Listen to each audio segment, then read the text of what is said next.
Hello students of class 7. So in the last class we have studied about the teeth, right? The different type of teeth that there are, and in today's class we will learn about the tongue.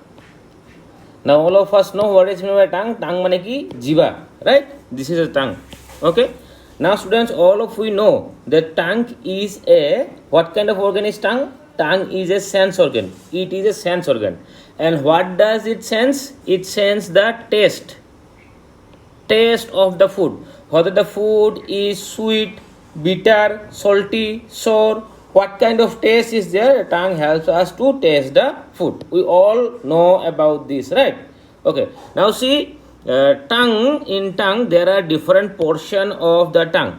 Okay, there are different portion of the tongue. See, this portion of the tongue helps us to taste sweet food. Okay, this portion helps us to taste the salty food.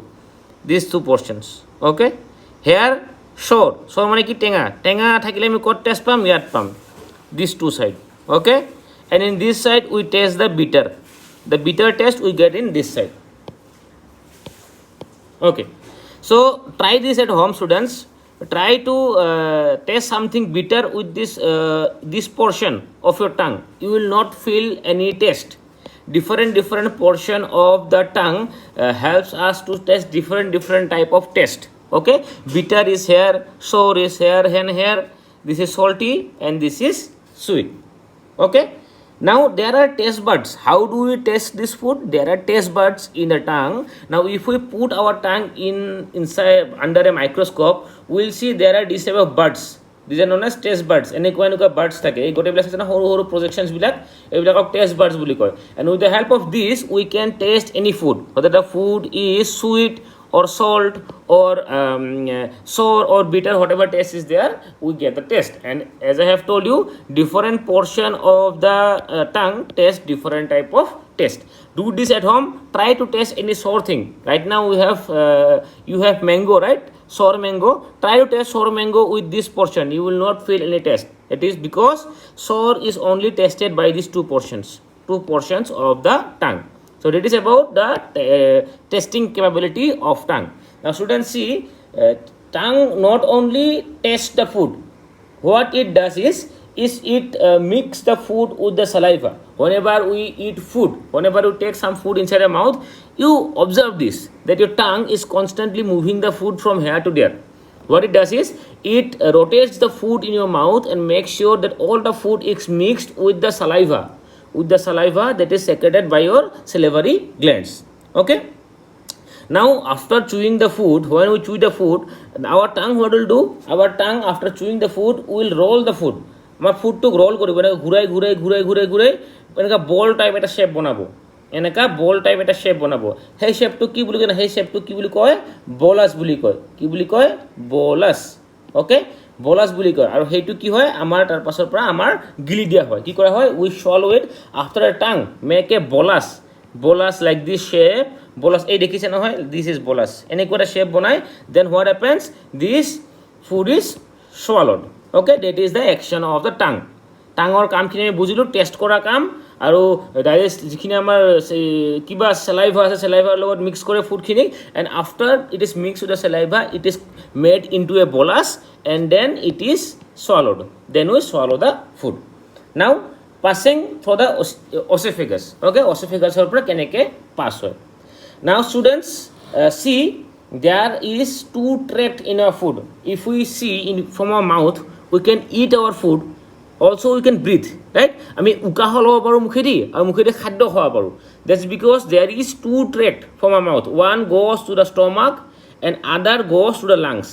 লাংছত যোনটো গৈ আছে সেইটো তোমাৰ air লৈ যায়, আৰু যোনটো তোমাৰ ষ্টমাকত আছে সেইটো তোমাৰ খাদ্য লৈ যায়, খোৱা বস্তু লৈ যায়. নাও এটা ভাল্ভ আছে, সেই ভাল্ভটোৰ নাম কি? ফ্লেপ এটা নাম আছে এপিগ্লটিছ. এপিগ্লটিছে কি কৰে? এপিগ্লটিছে সেই ফুডটো যাতে খোৱা পাইপত নোসোমায়, সেইকাৰণে সেই খোৱা পাইপটো যেতিয়া আমি গিলোঁ বন্ধ কৰি দিয়ে. কিন্তু বহুত সময়ত কি হয়, তুমি চাবা আমি খোৱাৰ সময়ত যদি কেতিয়াবা উশাহ লওঁ, পটককৈ আমাৰ কি হৈ যায় সেই খোৱা আমাৰ যোনটো আমাৰ উইণ্ড পাইপ আছে সেই উইণ্ড পাইপত কি হৈ যায় ফুড সোমাই যায় আৰু উইণ্ড পাইপত যেতিয়া ফুড সোমাই আমাৰ কেতিয়াবা খোৱাৰ সময়ত গাঁঠি লাগে নহয় ডেড ৰিজন হয় তেতিয়া এপিক্লেটিছ যেতিয়া আমি খোৱাৰ সময়ত উকা লওঁ বা কথা পাতিলে আমি উকা লোৱা খায় তেতিয়া সেই আমাৰ এপিক্লেটিছটো ভালকৈ কাম কৰিব নোৱাৰে আৰু তেতিয়া কি হয় আমাৰ ফুড পাইপত খাদ্য সোমাই যায় আৰু তেতিয়া আমাৰ কাহি উঠে উই কফ okay so that is why you shouldn't talk while eating food. This is the work of the epiglottis. The swallowed food enters a long muscular pipe-like organ called the esophagus. Jetia swallowed food to kod humai esophagus it humai. Okay, that contracts the stomach to that connects the stomach to the mouth. Mouth or pra stomach or leki kihe connect kore the esophagus e amak connect kore. Mouth or pra jete food to swallow korim hey esophagus di lahe kod jay food to stomach or leke jay. Now how this food travels? This food travels because the esophagus makes a wave like projections. Eneko wave এটা wave এটা form কৰে আৰু সেই ওয়েভটোৰ কাৰণে কি হয় লাহে লাহে ফুডটো অচেফেগাছৰ পৰা তলত ষ্টমাকলৈকে গুচি যায় and this process is known as peristalsis বুলি কয় এইটো প্ৰচেছক হা যোনটো প্ৰচেছত ফুডটো ওয়েভ লাইক মোশ্যনৰ কাৰণে আমাৰ ষ্টমাকলৈকে গুচি যায় ইউ কেন সি হিয়াৰ এনেকুৱা ওয়েভ ফৰ্ম কৰি আছে না এনেকুৱা ওয়েভ টাইপ ফৰ্ম কৰি আছে এনেকুৱা ওয়েভ ফৰ্ম কৰি লাহে লাহে ফুডটোক ষ্টমাকলৈকে লৈ গুচি যায় okay that is how the food after the food from the mouth the tongue helps to swallow and after you swallow it passes through the esophagus and after passing from the esophagus it goes to the stomach now see we will learn about digestion in stomach students see stomach is a muscular organ that is found in the upper left side of the abdomen এইটো so আমাৰ যোনটো পেটটো আছে এবডোমেনটো আছে in this abdomen you see in the upper left side this is the এই মানুহজনৰ right hand কোনখন this is the right hand this is the right side and this is the left side of the human right the person is facing towards us no that is why for him right will be this one and left will be this one so the stomach is in the upper left here this is the stomach is present in the upper left portion of the abdomen the swallowed food stays in the stomach for around 4 hours কিমান সময় থাকে ফুডটো আমি যেতিয়া ফুডটো swallow কৰো যিকোনো food around 4 hours আমাৰ ষ্টমাকত সেই food খিনি থাকে the food stays for around 4 hours in our stomach now question is in that 4 hours what happens right in that 4 hours what happens now see the wall of the stomach secretes gastric juices gastric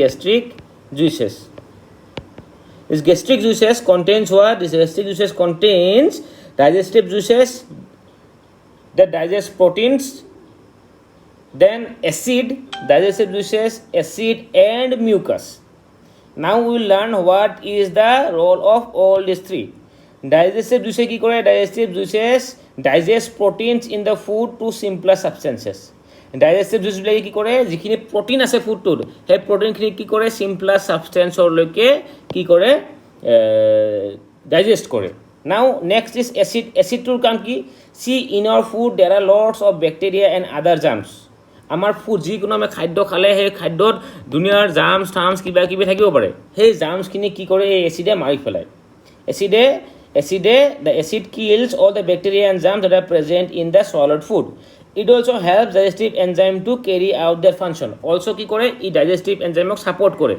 digestive enzyme food খিনি গলাই দিয়ে যাতে digestive enzyme খিনি সহজতে protein খিনি কি কৰিব পাৰে protein you can convert the protein into simpler substances now what is the role of the mucus what mucus does the mucus কি কৰে এই ষ্টমাকৰ ওয়াল যোন ষ্টমাকটো আছে ষ্টমাকৰ ওয়ালটোত কি কৰে মিউকাছটো গোটে ওয়ালটো লাগি যায় যাতে দিস ডাইজেষ্টিভ যিখিনি জুচ আছে আৰু যিখিনি এচিড আছে সেই এচিড আৰু জুচখিনি আমাৰ ষ্টমাকটোৰ ওয়ালটোক যাতে একো এফেক্ট কৰিব নোৱাৰে নহলে কি হ'ব this acid and this digestive juice will digest our stomach only আমাৰ ষ্টমাকৰ ওয়ালটোৱে কোৰড কৰি দিব বেয়া কৰি দিব সেই কাৰণে কি কয় মিউকাছটো এনেকৈ কৰে লেয়াৰ এটা আহি যায় যোন লেয়াৰটোৱে প্ৰিভেন্ট কৰে stomach wall to from being digested by the digestive juice or acid নহলে কি কৰিব এই এসিড ডাইজেস্টিভ জুচ বলে কি কৰিব আমাৰ ষ্টমাকৰ ওয়ালটো ডাইজেষ্ট কৰি ফেলাব আমাৰ ষ্টমাকৰ ওয়ালটো কৰড কৰি ফেলাব okay the wall of the stomach also contracts and relaxes thus helping to mix the digestive juices with the food is made into a semi solid called chyme now what আমাৰ ষ্টমাকটো কি কৰে জানা আমাৰ ষ্টমাকটোৱে digestive কি কৰে contract কৰে আমি যে লাষ্ট টাইম পঢ়িছিলে কি কৈছিলোঁ তোক পেৰিষ্টেলচিছ যোনটো প্ৰচেছ হৈছিল আমাৰ কিবা হত অচেফেগাছত চেম প্ৰচেছ ষ্টমাকতো হয় ষ্টমাকেও কণ্ট্ৰেক্ট কৰে সৰু ডাঙৰ হয় আৰু তাৰ কাৰণে কি হয় গোটেই যিখিনি তোমাৰ ফুডবিলাক আছে আমাৰ ষ্টমাকৰ ভিতৰত গোটেই ফুডবিলাক ভাল কৰি ডাইজেষ্টিভ যিখিনি আমাৰ এনজাইম আছে ডাইজেষ্টিভ জুচবিলাক আছে তাৰ লগত মিক্স হৈ যায় ভালকৈ মিক্স হৈ যায় নহ'লেতো ষ্টমাকত যিখিনি ফুড গৈছে ক'ৰবাত ডাইজেষ্টিভ এনজাইম লাগিব ক'ৰবাত নালাগিব ভালকৈ মিক্সে নহ'ব ৰাইট বঢ়িয়াকৈ মিক্স হৈ যায় নাও this food is made into a semi-solid called chyme. এটা semi-solid type এটা ফৰ্ম হৈ যায় অলপ থুপথুপা টাইপৰ semi-solid মানে কি solid নহয় liquid নহয় থুপথুপা টাইপৰ এটা মেটেৰিয়েল ফৰ্ম হয় এইটো কি বুলি কোৱা হয় chyme which is then passed to the small intestine. chyme টো কি কৰে তাৰ পাছত small intestine লৈকে pass কৰি দিয়ে.